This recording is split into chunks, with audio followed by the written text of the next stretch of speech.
Let's talk to Theo Usherwood, political commentator. Theo and I have known each other many years. I'm trying to decide what to call you, because I knew you when you were political editor of LBC. Theo, this riot was predicated on a social media myth. Yes. That we have to be very careful because there's nobody been charged yet, but that they were labouring under the illusion, willfully or not, that the person who's been arrested had come to this country on a small boat and is a Muslim. Actually, the person who's been arrested, we can go no further than that, is a 17-year-old who was born in Cardiff. And as we pointed out with Mark White yesterday, this station has not named the person who's been arrested because the law says we can't, because he is regarded in the eyes of the law as a child. I know a bit about this because I used to cover courts, but before I was at LBC, I worked as a reporter covering courts in the East Midlands. So when you arrest somebody who is a child and charge somebody who is a child, there's something called a Section 39 order. That individual cannot be named by law. And so so any of your viewers who might be at home thinking, hang on a moment, GB News haven't named him or any other broadcasters haven't named him, there's some sort of conspiracy of silence, you would find your managing editors and editors would find themselves in the dock very quickly if they and that's just the law of the land. That's right. Now, what can happen and what may well happen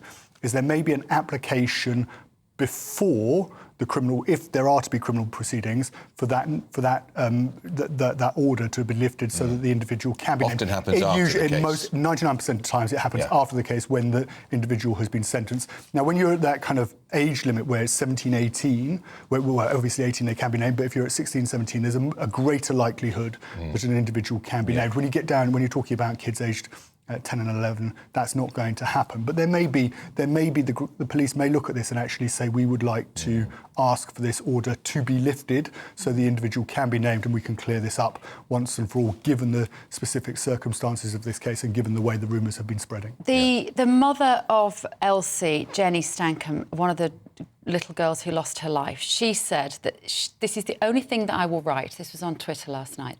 But please stop the violence in Southport. The police have been nothing but heroic these last 24 hours. They and we don't need this. Absolutely right. Looking at the images here, Theo, why did this case act as a trigger to this sort of violence, do you think? So I think if you look at what's happened over the last 24 hours, you've had the rumours spreading online, pushed by bots, pushed by far-right activists, and indeed there is, the Daily Telegraph reporting saying that, looking at potentially state actors like Russia could potentially be in... This isn't social media. This isn't 24 hours of social media has not led to this amount of violence. This is 25 years.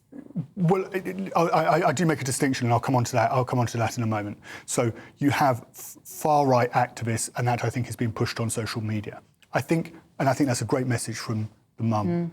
But there is, I think, also hurt in the community. And there was a very interesting clip when Keir Starmer came up yesterday to lay that wreath, and you had the men shouting off, and they didn't have Scouse accents. Let's face it, they'd been shipped in. But at the very end, there was a woman who broke down saying, I knew the 9-year-old girl, I held her and I knew her and I know her mum, and you're Prime Minister, why aren't you doing something? And I think what happens is that in this particular case you have the far right is able to take advantage... Do you think, what do you mean by the far right though? Because I wouldn't have thought many of those people at that riot are political. They're just fed up. They don't see themselves as being a political far-right person. I think they're just sick of the life that they lead. They're sick of seeing enormous amounts of people living in their communities who they don't think are like them. And that is not to excuse that violence, but there's a problem that started with Tony Blair 25 years ago. So there is a problem, I think, around community cohesion in this country. I think it's a big problem. And I've said this before in response to this, what's happened in Southport, is that there is a problem and the government, and this government doesn't have a plan.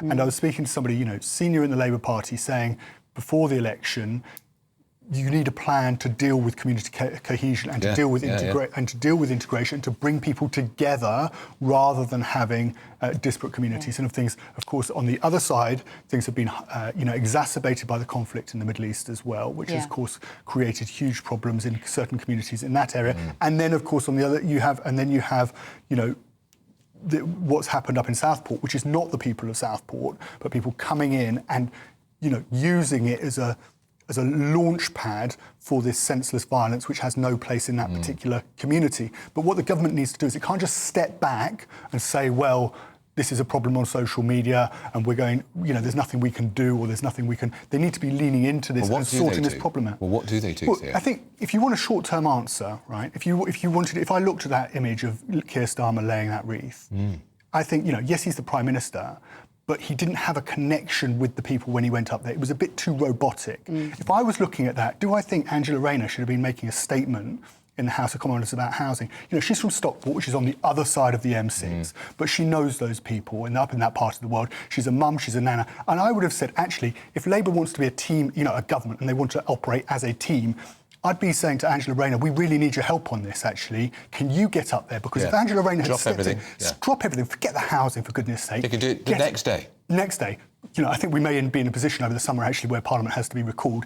Get Angela Rayner up there, because if Angela Rayner had gone, what, sod the reef, get rid of the reef, I'm going to go over and give that woman a hug, then I think it would have been a very different story. Forget the men, don't worry about the men, but actually, they need to have a human connection, a human touch, and they need to get on top of it now. I just think that people see right through that. When they wheel out Angela Rayner because she happens to have a northern accent, I just think that people of Southport are smarter than that. They know what she's used for. No, I don't. They're not going to... These people are angry. They're angry. They're not just angry at Keir Starmer. They're angry at feeling like their identity, their lives, their Britishness, their safety on British streets has been compromised by what they see as unfettered immigration for 20-odd years. And that's where I think, Keir Starmer, if you wanted to make a statement about that, then make a statement about that.